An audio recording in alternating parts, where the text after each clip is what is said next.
This is going to be a loose video, just some chit chat, keep people on their toes, and it'll be about the ego. Now, there's people that think that the ego is evil. It's not evil. Neither is it good. It's neither of those things. But the ego is a servant.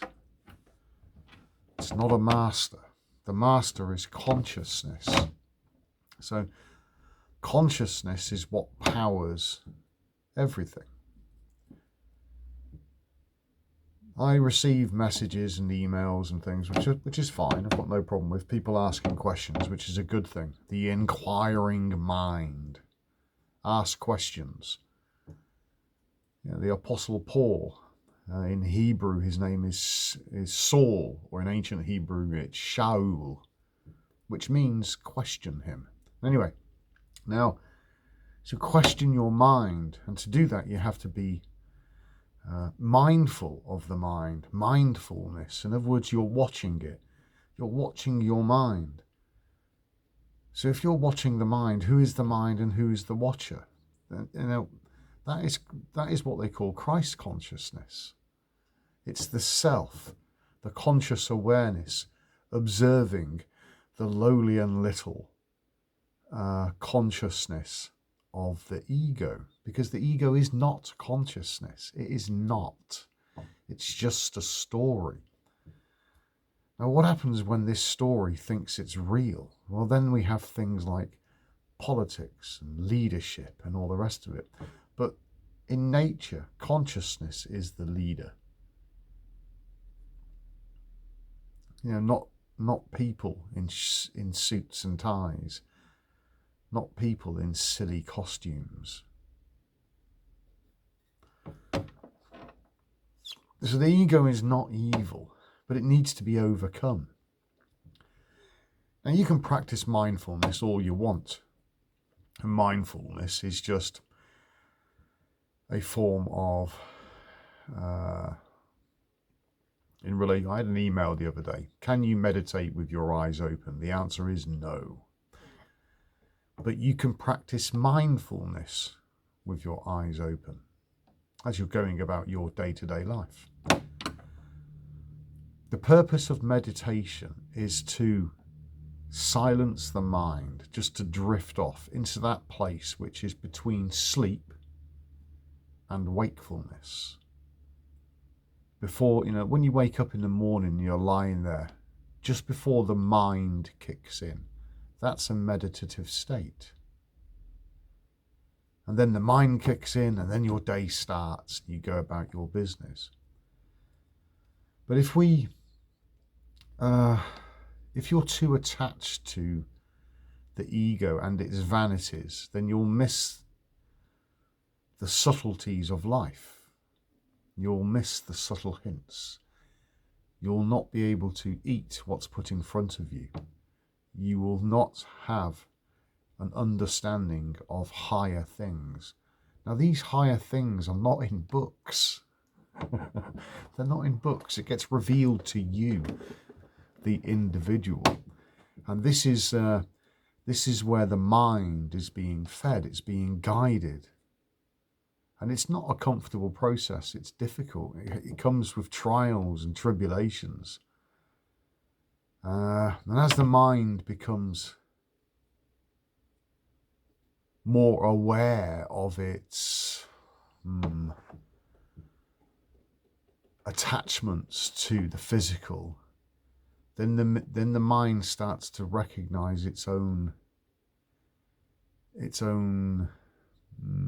limits. But consciousness is not limited. It's not limited by time. It's not limited by concepts like up, down, left, right, front, back. It has no limits. I've mentioned this before. If I asked you to describe a completely different reality from this one, you wouldn't be able to do it. It's impossible, because every frame of reference you would use, or any frame of reference that you would draw upon to create a new universe, would be using frame of references from this one. And that is the boundaries of the mind. Whereas the consciousness, it has no boundaries. It is boundless. It's nothing and it's everything. It's indescribable. In fact, even trying to describe it is just utterly fucking pointless.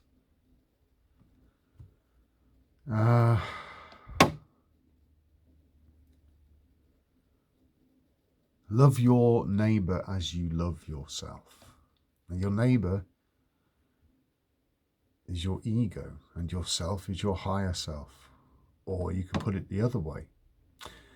The self is the enlightened mind nurturing the mind.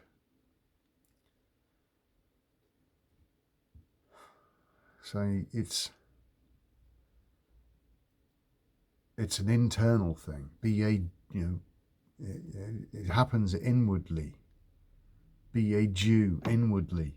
Circumcision of the flesh. Cutting away the flesh is meditation. You turn the five senses inwards and it kind of implodes in on itself. It returns to the singularity, the source, call it whatever you want. And all concepts, all imaginations, all thoughts, doctrines, dogmas, ideals, it all collapses. It all falls apart, and it becomes what everything is in its essence. In this place, there is no judgment or any of that. It's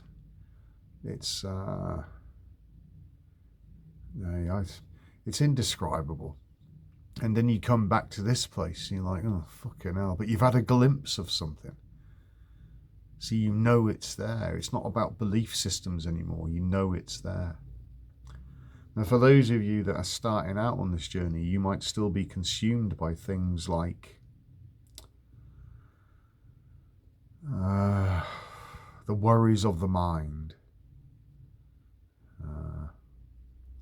which are not illegitimate. They're legitimate. You know, it's we all have worries. But they are often compounded by the mind. You know, we're caught up in this big fucked up illusion, like credit ratings, for example.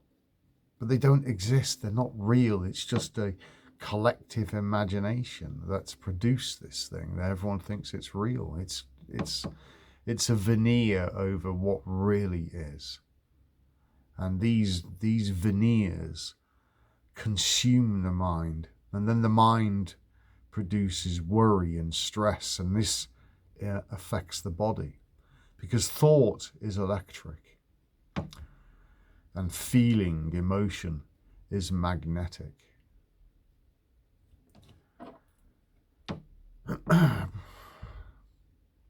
So it's about putting the mind in its rightful place. And that is that the mind needs to understand and know that it is not the master. It is a servant. It is an implement. It is the Ma'asa Yah, the implement of Yah. And commonly, the word used today is Messiah. It is a form of intelligence to allow you to function in this current iteration. It's a tool. But the problem with the tool is that the tool has become detached from what is real, and it's become so embroiled, so trapped in its own imaginings that it can't seem to get out. Those that think they're waking up, the so-called truth community, running around exposing truths, but they're not. They're only exposing lies to the detriment of their own individual truth. And I've spent many an hour talking to such individuals, and I say, you know, the truth is inside you, so why are you looking outside of you? I don't need to know anything else anymore. There's nothing else to know. I know everything there is to know. And some would think, what, you know everything? No, that's the ego again. There's more, and it reveals itself really subtly, but it reveals itself to you, the individual, and it's not done in books. But if the mind is too preoccupied with the nonsense, the veneer, the imaginations of the collective ego consciousness, trapped in base consciousness, unable to pick up on what is real and what's not, unable to discern, unable to practice discernment, during their waking day, then they are being led. And no amount of poking with a stick will wake such individuals up. The waking up is a process that is initiated by consciousness, not by an ego.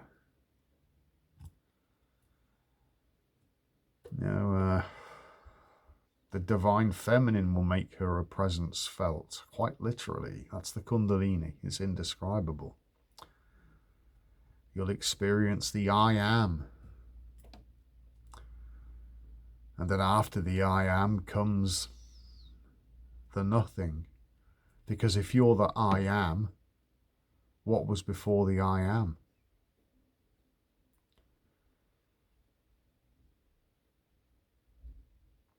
And as you meditate, things get revealed to you. I've mentioned this before. I've seen the phoenix.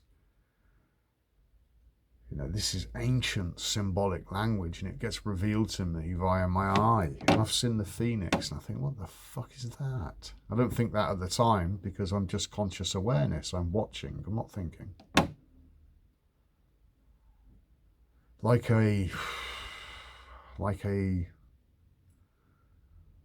a soldier looking through the scope on his weapon. Just simply observing the enemy terrain, for want of a better metaphor.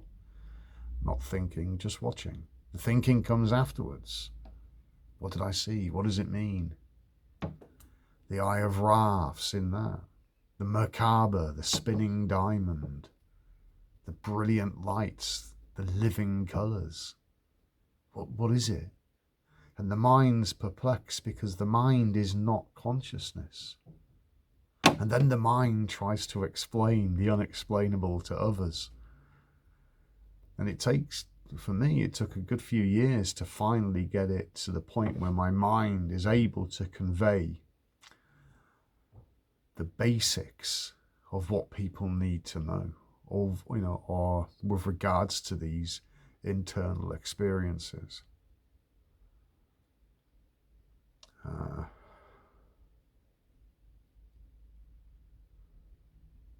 what's the point of it all?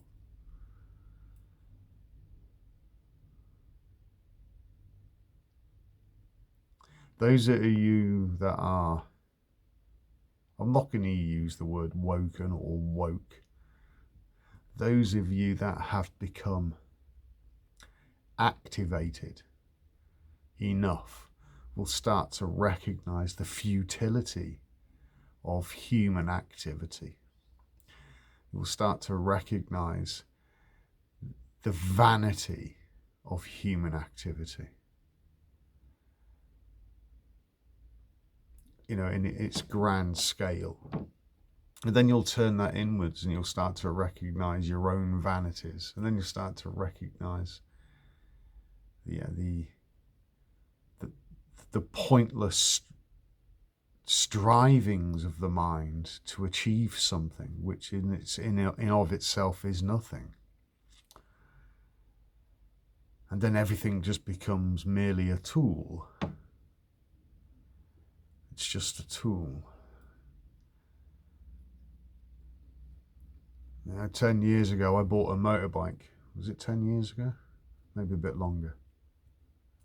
2006, I bought a motorcycle, a Triumph Rocket 3. And child, I really wanted to have this motorbike. I even had a poster of it on the wall, which is quite a juvenile thing to do for a bloke who was 36 years old, but nevertheless. But this attention of, this focus manifested the criteria I needed to be able to purchase that motorcycle, and I did, and I bought it, and I did 50,000 kilometers on it in about 12 months.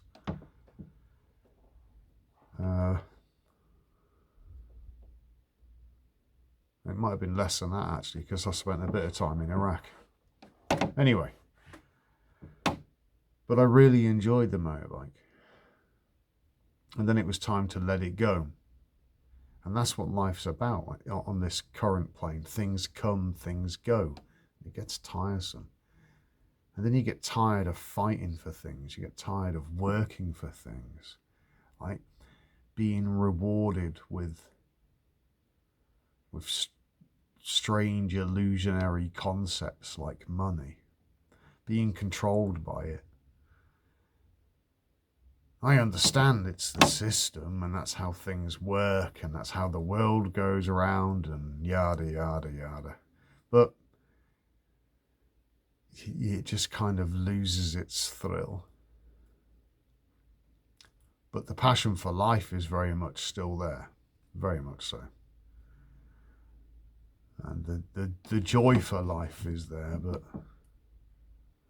when I look at the way humanity is going in the direction it is moving in, how long do I want to be here?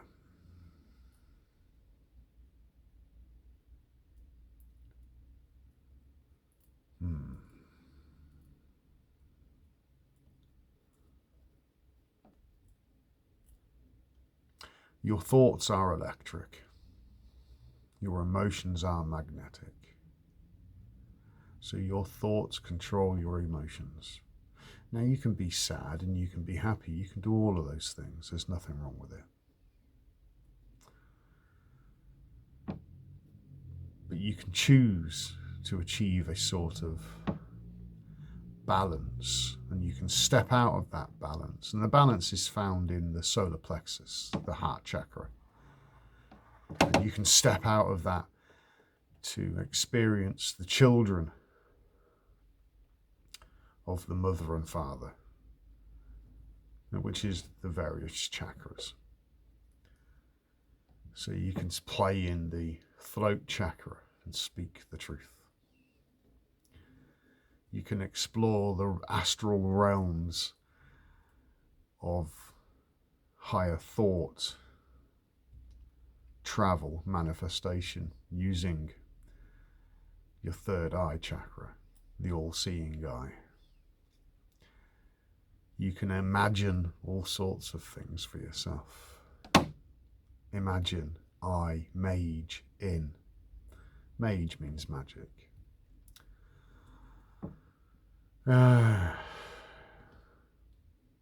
You can play in the lower regions, but you'll always return to the central region because it's comfortable there.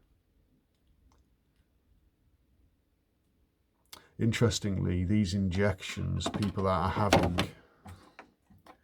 they are magnetizing the area where people have had the jab. And it's got something in it called graphene. We used to use graphene grease in the military on some of the tank's components, but graphene is carbon grease. So, but now this magnetism where people have been vaccinated, the little thorn in their side that Satan put there, well, this magnetism seems to be spreading through the body, and there's reports on various,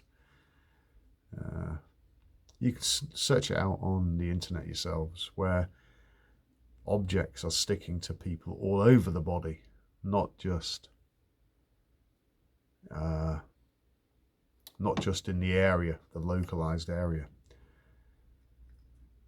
And that's what they're doing. They're doing this on purpose, because they want to control everybody. Now, in the past, they used religion to control people. And, you know, people are getting smarter. Consciousness is rising, but it is the mind rising with it. You know, now, consciousness is what lifts the mind up. Now, if people's minds are not being lifted up, they'll fall for the trap. So people are taking these injections out of fear because they're living in the base chakra, which is concerned with survival, you know, fears and things like that. And this, when people are fearful, they're easy to control. And that's what this corona is all about. So they're taking these injections. It's having some kind of magnetic effect on their physiological form. Elon Musk. It's a nice anagram, that. Elon, it's no L. No as in negative, and L is Hebrew for God. And Musk is an anagram for scum, if you want to play with words. Well, he's launching his Skynet, or whatever they think they call it, and putting it up there. And it will beam down onto the Earth 5G, or 6G, 7G, 8G, or whatever the fuck they're going to roll out. So you'll have man-made electromagnetic radiation bombarding the surface of the Earth. And people have been magnetized. In the book of Revelation, it says that the Holy Spirit will be poured out onto the earth. Now, this is the earth, not that out there. Look inside yourself. Don't be fooled by the external. Keep saying this.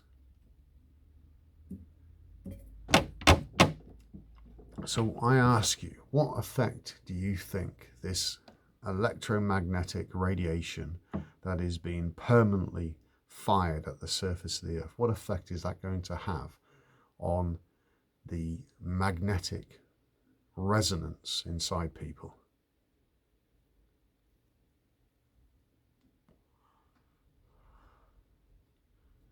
Schwab, the leader of the World Economic Forum, they will own nothing and be happy.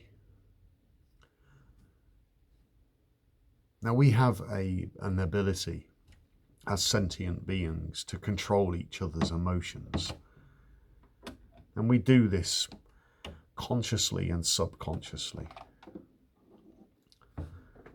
So, you know, there was times in the military where a colleague of mine might have been feeling a bit down, or a young soldier was having a particularly difficult time.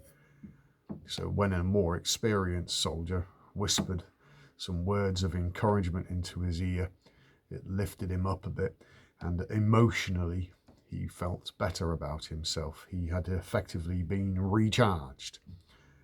The same token, if you scream and shout at people all the time, if you overreact at the simplest of things or simple mistakes, that kind of petty-mindedness has a habit of knocking people down. But of course, there are other people that don't want to be knocked down, so they vote with their feet and leave. But my point being is we already have a means of controlling each other emotionally. But somebody who's in charge of themselves, the way they think and the way they feel, won't let that shit in their house.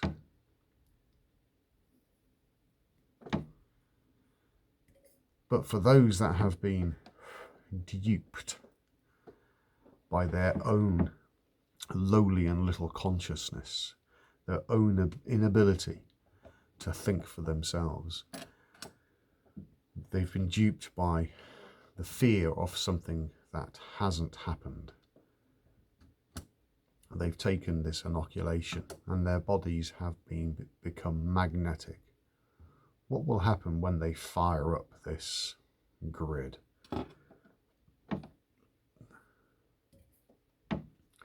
ultimate control. Ultimate control. You want the population to be feeling elated, joyous, blissful. And they will use the electromagnetic spectrum to do that, but artificially. It's fake.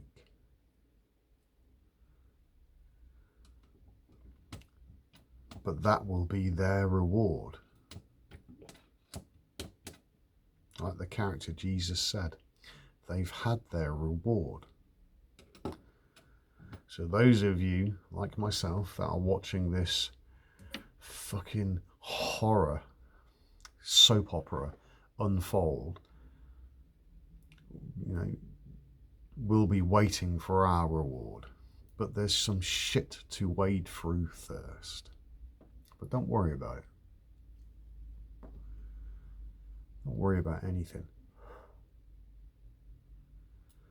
Now this is probably, what I've just said, is probably the most important video I've made.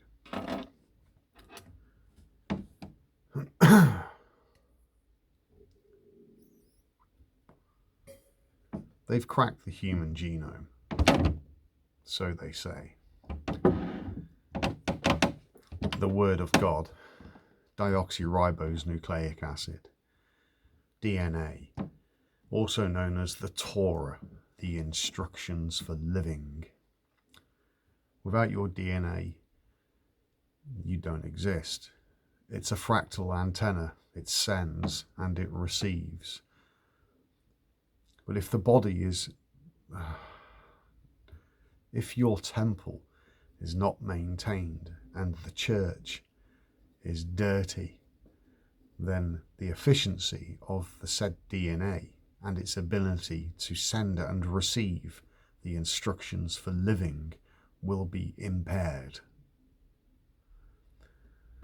So the imperative is to clean your house and to meditate. Not mindfulness, to meditate.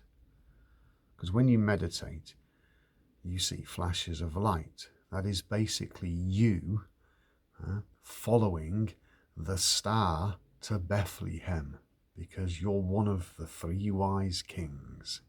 Get it? That's what that story's about. Following Jesus to the manger, or the star to see Jesus in the manger, which is the flash of light, the enlightenment. And for that enlightenment to happen, the energy in your body has to rise. And that's the Holy Spirit, the Comforter, the Divine Feminine, the Kundalini, Prana, Chi. And it's at this stage of the game when the ball starts rolling. That, what I have just described to you, is the beginning. That is the Genesis. That, what I have just told you. So, those that are striving towards this, ditch the worry. Do not let your mind be consumed by things that don't matter.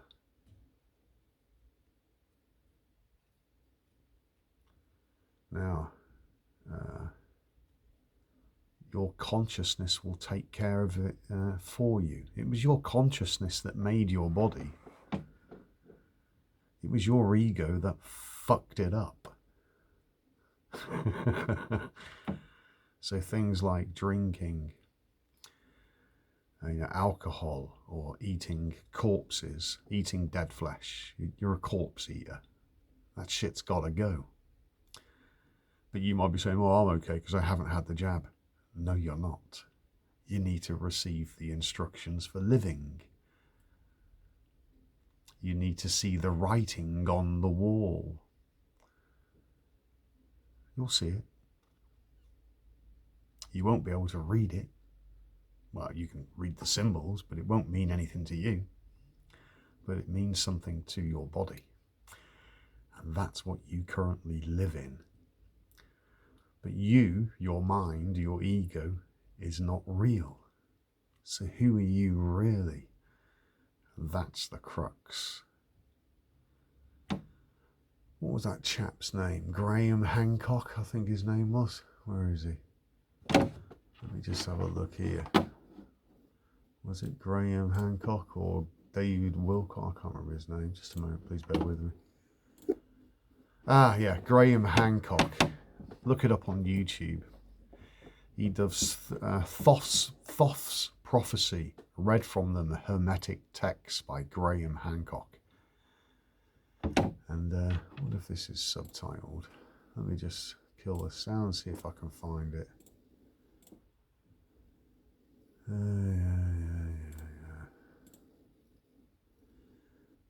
And this is a lament by Thoth, and Thoth is thought.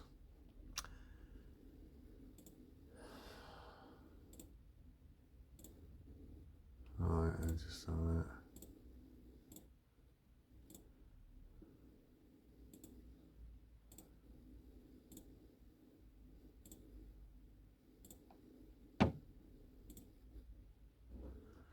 And it says, in that day men will be weary of life, and they will cease to think the universe worthy of reverent words and worship.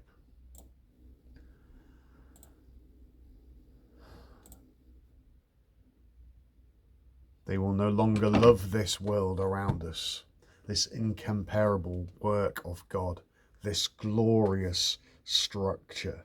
Not that out there, it's this. Can't fucking stress that enough. Even Graham Hancock hasn't made that.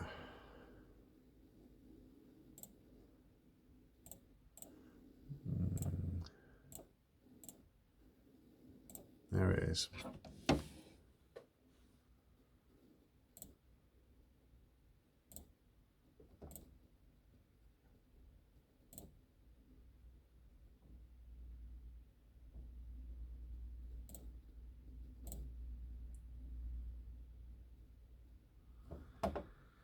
Right, people think that their soul is immortal. It isn't. The soul is just the story you tell yourself. The soul is the attachment to this plane of existence. So you use meditation to get beyond those attachments. And in time, with the rise of energy, the mind is set free from that bondage. It knows who it really is. Now let's listen to Graham Hancock. And the belief that it is immortal by nature or may hope to attain to immortality, as I have taught you, all this they will mock and even persuade themselves that it is false. So the soul can be destroyed, but the spirit can't be. But if the spirit knows the soul and the soul knows the spirit, then immortality is attained. It is a gift. It is given to those that go inwards. No word. I'll read it instead. No word of reverence or piety, no utterance worthy of heaven will be heard or believed, so the gods will depart from mankind, a grievous thing. So when I'm talking about these things, and I try to do so openly in my day-to-day life, it is so frustrating, because it is literally like face-butting a brick wall of ignorance. Right. And the point I want to make here, and so the gods will depart from mankind. They've done all they can. They've had enough. They check out and they leave. And they leave mankind to get on with its shit. And you know what? Mankind is so, at this point, so preoccupied with its own shit, they don't even notice.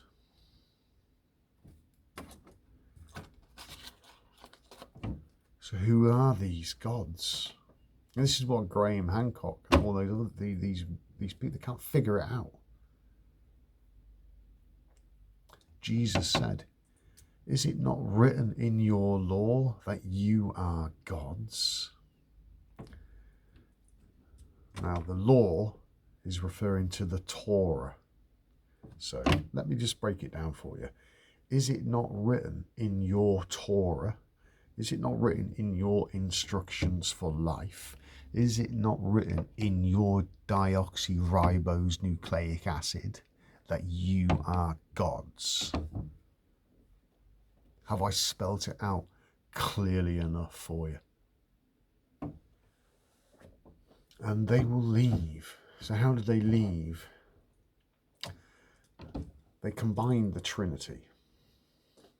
Hermes, Thoth. Hermes, thrice majestic. Thrice, three. The Trinity, mind, body, spirit. The enlightened mind. The mind, the eager mind, knows higher. Higher knows the mind. They're communicating. The subconscious reveals this. Eve talks to Adam. And Adam begins to understand. And then he has knowledge of good and evil. And he chooses. Until you have had the Kundalini experience, until you have had the divine feminine, you do not have knowledge of good and evil. You don't.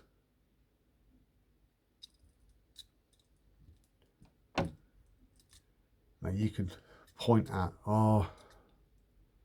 government's evil, yes. Education system's evil, yes. The pharmaceutical industry's evil, yes. Practically everything that humanity does is evil, yes. But it's not about that. We're talking about you, the individual. And your spirit will guide you as to what's good and evil in your life. And then you will make decisions according to that. Those decisions will be made for you. Remember, Eve influences Adam. The things that you used to like, you no longer like. You begin to hate. Jesus said, do not do what you hate. Well, there's a fucking combat indicator. And it's a process. It can't happen all at once. You'd fucking top yourself. You're a child. The child, the mind, the childlike mind is being taught.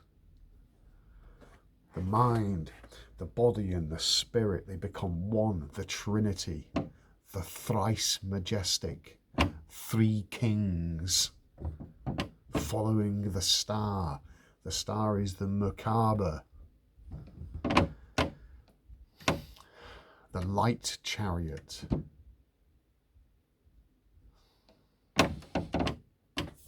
Right. What is that? Mer is light, Ka is spirit, and Ba is body.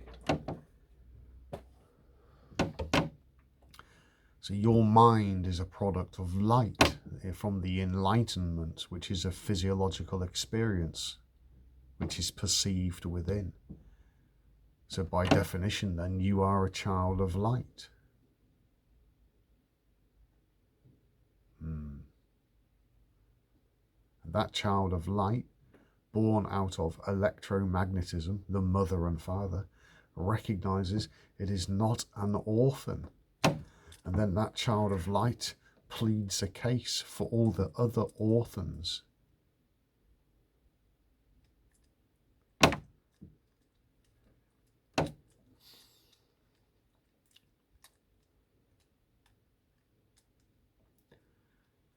And the gods will depart.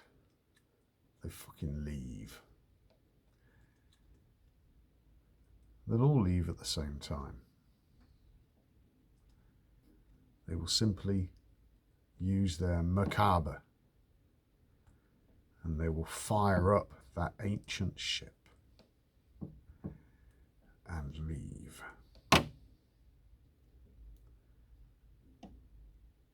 So this so-called awakening is not an awakening.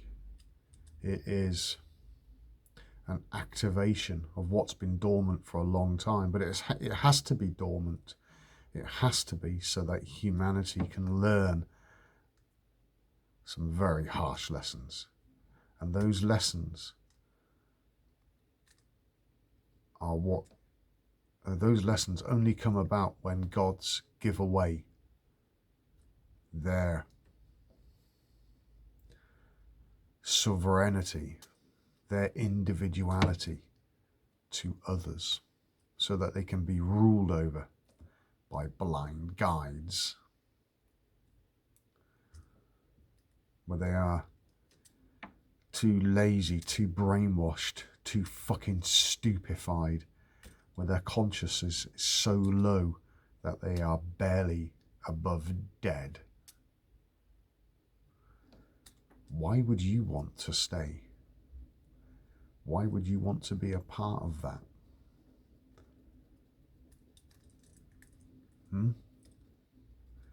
That's what it's all about.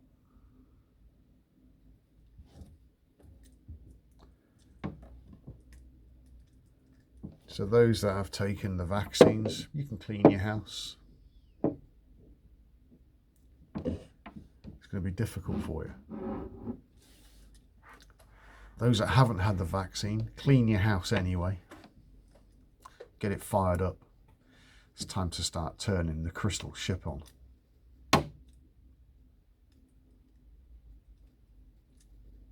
No fear of death.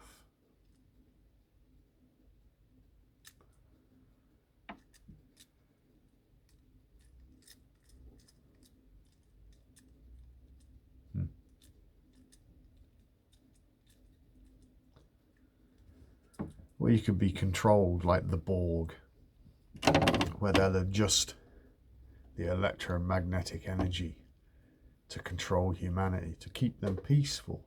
Or if there's a war to fight, they can fine-tune it to individuals to raise their aggression.